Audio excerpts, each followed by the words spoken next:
Hello and welcome. My name is James Abiono in the program Executive Intelligence.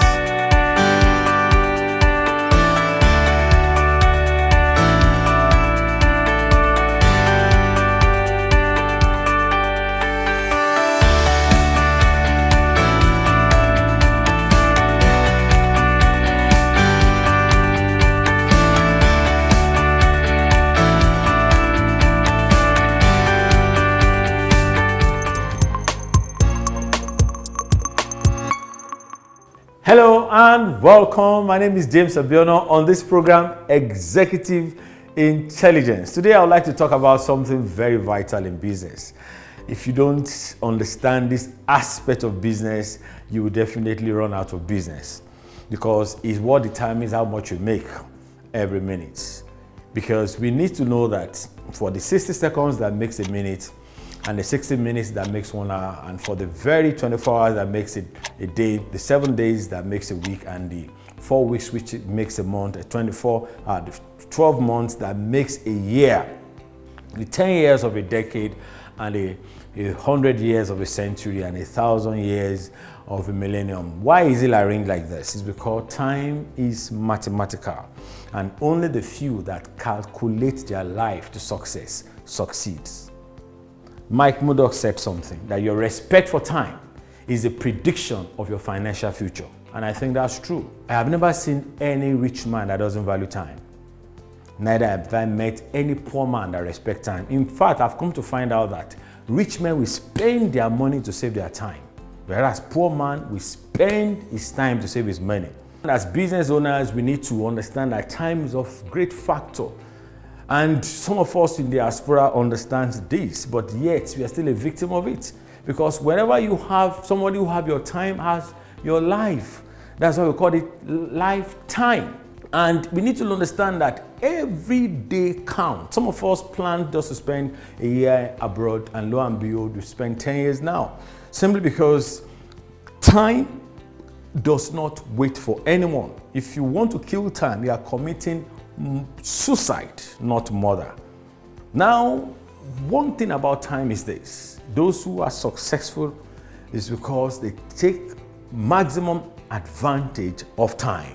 If you want to know the value of 1 year, maybe you can ask someone who had an extra year in school. If you want to know the value of just 1 month, you can ask a woman that had a miscarriage. Or you want to know the value of just 1 week, ask a man that was jailed for 1 week, especially in Nigerian prison. You want to know the value of just 1 day, maybe you can ask 2 lovers waiting to see each other. You want to know the value of just 1 hour, let's ask the man that missed his flight. Or you want to know the value of just 1 minute, maybe you can seize your breath for 60 seconds, especially if you're asthmatic. You want to know the value of just 1 second, let's ask a man that escaped an accident. And to know the split, the meaning and the power of a split of a second, we can ask an Olympic silver medalist, in which the man who had the gold was just a nose faster. We all remember what happened in London Olympics 2012, when Michael Phelps came first in the freestyle finals of swimming. There was a Serbian that came together at the end of the tape together with him, and they said, no, somebody must have won. They did a micro check on the computers, and they said it's bracket. And they did a forensic vetting, see what Great Britain told the whole world, showing the entire world their own English language. Great Britain came back to tell the whole world that I haven't seen it in a microscopic and forensic dimension. They came back to tell the entire world that Michael Phelps was 100th of a second faster than the Serbian. That's what the gold medal would take, just because of a 100th of a second. Michael Phelps was faster than the Serbian. What am I trying to say at this episode? When you don't know what time is, your time in life passes you by. But the few people in life that understand the mystery behind time, they are the ones who are successful. Time is not about time management, it's about life management.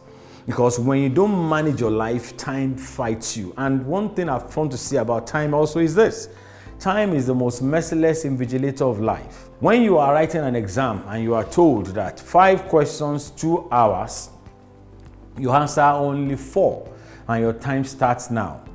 Man, someone can just sleep. Somebody can just write back the question back to the examiner, but someone else will keep writing, and he's even saying more sheet, more sheet. But now for the person who actually succeeded, who put in quality time to write quality answer, the person will receive a very, very good mark. And for the person who was careless, because it's easy for you to fail. You know, it's easy to fail. You can fail anyhow, but you cannot succeed anyhow. Those who succeed in business, they succeed because they took critical, independent action. CIA. So time is of an essence in everything we do in life. If you check your lifetime, you can see there was a time you were younger and there's a time you become older. And for everyone who lives, you should know that everyone has 3 days to live. The first day is yesterday. The second day is today. Tomorrow is the third day. Yesterday you are dependent. Today you become independent. Tomorrow you become interdependent. Yesterday was not enough. Today is just enough. Tomorrow is more than enough.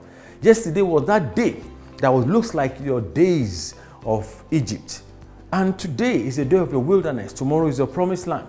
When you are in Egypt, you are eating garlic, the enemy's food. And then in your wilderness, you manage manna. But when you get to your promised land, you yield milk and honey. So in life, we must understand these 3 phases of life. If you are 80 and you are still looking for somebody to feed you, you are still in your 4th day even at old age. Don't forget, 1st day at old age.